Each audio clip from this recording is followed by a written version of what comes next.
What's up, everybody? My name is Scott Waters. Welcome to No Life Till Metal. It's time for a big edition of The Mail. That's right, time for The Mail. This edition of The Mail is brought to you by a couple of cool cats. This first one coming all the way from Finland, from Postal. If you don't know who Postal is, I will leave a link above, below, so you should be able to find him fairly easily. But Postal's a longtime vinyl community guy. Does videos, shows, you know, classic rock, heavy metal, hard rock, prog, a little bit of everything. Vinyl, CDs, 7-inch, 12-inch, you know. So definitely a diverse channel, so do check out Postal. But I did want to show off this box. We kind of worked out a little bit of a trade. I knew one record was coming, 2 records came. But first of all, let me show you the package. This is the box. This is how it arrived from the post office. Apparently, somewhere between Finland, which is where he lives, and the United States, where I live, the post office decided it was a good idea to test Postal's packing skills. So what they did was, from what I could tell, was they, instead of putting this thing on an airplane or a boat to get it over here across the ocean, they floated it on the ocean and sent it on waves to get it here, just to see, you know, whether his packing skills were up to par or not. And that's the only thing I could think of it could have been, because seriously, it was so saturated in water, you can see the paper just shredded. That's not from me pulling it apart, that's literally just because it's shredded. It's ridiculous. The post office, that's just lack of care. But regardless, I opened this one last night because the package was like that and it was still damp. So I wanted to see what was inside of it and make sure whatever was in there was, you know, in one piece, and if it was wet, get it out of the wetness as soon as possible. Thankfully, Postal passed the test, and his packing skills were well done, and he had stuff in plastic sleeves and stiffeners, so the records did not get destroyed. But what we have in here is AC/DC live from the Atlantic Studios. This is a promotional album that was given away back in the, I believe it was in the mid to late 70s, to radio stations, and it was never for sale to the public. Later, it's been re-released and bootlegged, and it was part of the Bonfire box set, I believe, among other things. But yeah, this is a vinyl copy of it. I don't know that it's an original copy. I don't know if we're repressing. I can't tell you. There's no actual dates on here. But there's this 1978 copyright. It was recorded in 1977, December 7th, 1977. It's a fantastic live album. I've had it on CD forever. It was really cool to get it on vinyl. He was interested in passing it on, so I jumped on it and asked him if I could take it, and he sent it to me. So there you go. December 7th, 1977, featuring Livewire, Problem Child, High Voltage, Hell Ain't a Bad Place to Be, Dog Eat Dog, The Jack, Whole Lotta Rosie, and Rocker. So, very cool. I guess I could show you the insert too. I actually already put it into a new sleeve, and threw it into a MoFi sleeve because the one that was in there was falling apart. But yeah, it's nothing special about it. It looks like it's, I mean, this looks like a brand new pressing. It's got the Atlantic label on it. I see nothing in the dead wax to say anything, you know, when it was pressed. I just don't know when this thing was pressed. It feels almost like it's, I don't know, probably like 180 gram vinyl. It's pretty thick, so I don't know. It could be a recent repressing. It could, I don't know. For all I know, it could just be another bootleg of the bootleg. So, but I haven't even listened to it yet, so we'll give it a listen. But I have a feeling it'll sound at least as good as, you know, as the CD version that I have, if not better. So very cool. AC/DC live from Atlantic Studios. And then the other one, which he may have told me about, but man, I had totally forgotten about it. But it is a 10-inch record. And if you know me, you know that I'm a huge fan of this band, Aerosmith, Eat the Rich. It is a 3-song single. So you got Eat the Rich and Fever, both the regular LP versions, and then Head First, which was a B-side track. And just a cool 10-inch record that I've never seen. It is numbered, number 3,705. I don't know how many were pressed, so I have no idea what that number is of. And this is a UK pressing, and it's a very unique looking record. I've only got one other that kind of looks like this, and it's a Triumph record, but that one's silver, and this one is, as you can see, it's very gold. It almost looks like it has a gold coating on it, or maybe it's like a gold underneath of the clear vinyl. I don't know. It's hard to tell, but it's really cool regardless of what it is. Geffen Records, 1993, and coming off the Get a Grip album, Eat the Rich. And then this next package, I've already taken the box off too, and hang on, I'm going to grab the box right here. Here's the box. I took it out of the box. I haven't looked at what's in it yet. But yeah, this comes from a friend Stephen Beck. Stephen does not do videos as far as I know. If you do, Stephen, then you need to let me know because I'm not part of your channel. But he said he was sending me something. I didn't know what it was.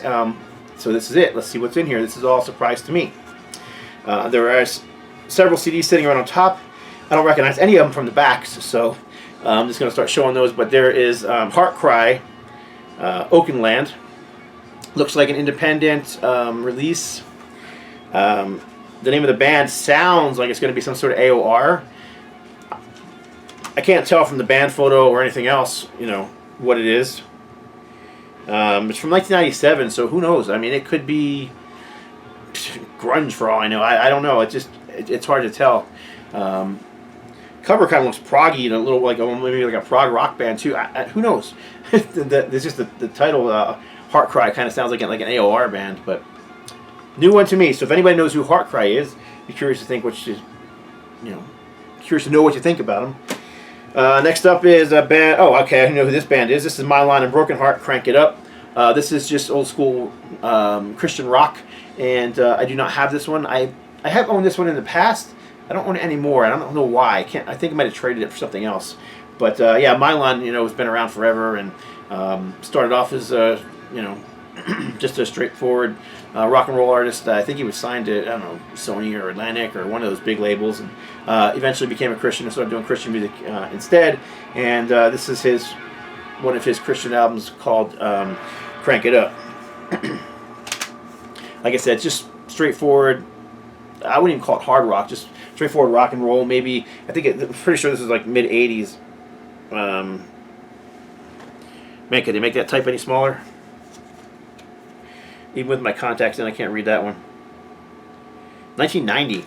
But as I recall, it's got a very, kind of like, 1990s still kind of got that 80s sound. So, very, I don't want to say poppy. It's not pop. It's just rock and roll. I don't know. Just rock and roll. Next up, this one I don't know from the back either. I don't have any idea what this is. And I look at the cover and I don't know what it is either. It is a 2-album set by the band Hourglass, Oblivious to the Obvious. I'm gonna guess from the look of the cover and the name of the and the track listing on the back and whatnot that it's gonna be some sort of prog rock or prog metal. Because disc 1 is got 1, 2, 3, 4, 5 songs, which we've got one at 12 minutes, one at 10 minutes, one at 14 minutes, another 12, and then a 21-minute song. And then disc 2 has they just maxed the CD out. The last song, there's actually 5 songs in there too, but the last song is 40 minutes long in itself, or is it 30 minutes? Yeah, 30 minutes long in itself with 1, 2, 3, 4, 5 parts. So yeah, I mean, it's almost obviously going to be some sort of progressive rock or metal. And I don't know this one. I've never heard Hourglass, and I don't know this album. So, very cool. And lastly, this is a band who's one of those sticks for logos. I hate those kind of logos. They just total trash. It's not a logo. If you can't read it and it doesn't identify as anything, then it's not a logo. It's just garbage. But that doesn't mean the music's bad. See if I can read the spine. Oh, that's what that says, Romero. So this is Romero, The Awakening. I'm going to assume from the cover art that it's some kind of death metal. You kind of read the logo a little better inside of the, on here. I'm going to guess some kind of death metal or maybe thrash metal. It is an independent release from 2011. There's a 6-song EP, War Club Records. Again, I don't know anything of this band, just total oblivious. So if anybody knows who it is, let me know. I'm curious. All right, next up there is some there is some singles in here. And a couple patches and a sticker. So we got a sticker from Sweet Crystal, which is a classic rock band, which is they're a Christian classic rock band actually. Been around since I believe the 70s. It might have been. I'm pretty sure I have a Sweet Crystal 7-inch, if it's the same band, from like the late 70s. Yeah, very cool. I don't know this album, if that's what that is. It looks like an album cover, but very cool. And there's some patches in here. New York Clank Core. I have no idea what that is. New York Clank Core. So many freaking names of different genres. So then we got a 7-inch single in here. Neil Hagar, Sean Aronson, and Shreve. Whiter Shade of Pale, backed with Hot and Dirty. HSAS. Remember this logo, if you look at it closer, that's what the front, that little logo right there. The album that this is probably a single for probably came from that album, and I don't know this at all. I don't own that album, so I kind of have heard it. Again, it's just more straightforward hard rock. You know, everybody knows who Neil Sean is from Journey and Sammy Hagar, so you kind of can probably gather from that what the sound is going to be like. Oh, this is cool. This is a U.S. single for Ace Frehley's New York Groove, back to Snowblind, in the Casablanca sleeve, original Casablanca sleeve. And then finally, there is a copy of Angel. This is On Earth It Isn't Heaven. This is the third album from them. And it's in the shrink wrap, which I will be taking the shrink wrap off because I don't keep shrink wrap on. And it includes the original poster. And is in the original Casablanca sleeve. Notice it's just Casablanca, not Casablanca Records and Filmworks. This album was pre that. And there is the vinyl itself. A little dusty, but otherwise looks very clean.